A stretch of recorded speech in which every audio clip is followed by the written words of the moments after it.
मी नाशिकमधून आहे। नाशिकमध्ये गोकुळ गीतेंकडून प्रचाराला सुरुवात करण्यात आली आहे। आता माघारीचा विषय संपला असल्याचंही गोकुळ गीते म्हणाले। महायुतीच्या नेत्यांनी बोलावलं तर जाईन, पण माघार घेणार नाही। महायुतीच्या निष्क्रिय उमेदवाराचा मला पाठिंबा द्या, असंही गोकुळ गीतेंनी म्हटलंय। काल माघारीचा दिवस होता, आपण माघारी घेतली नाही, त्यामुळे महायुतीसमोर मोठं आव्हान निर्माण झालेलं आहे। आपल्याला थांबवण्यासाठी महायुतीच्या नेत्यांकडून प्रयत्न केले जात आहेत, काय सांगा?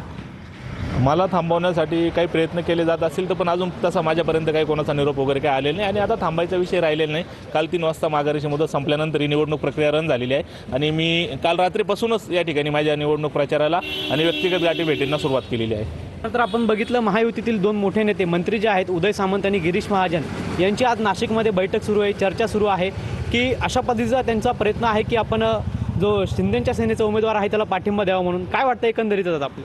मी आपल्या माध्यमातून त्यांना विनंती करतो की जो उमेदवार त्यांनी या मतदारसंघावर लादलेला आहे, निष्क्रिय उमेदवार, त्याचा जाहीर पाठिंबा त्यांनी मला द्यावा आणि मला महायुतीचा पुरस्कृत उमेदवार म्हणून त्यांनी घोषित करावा। पवन येवले, TV9 मराठी, नाशिक।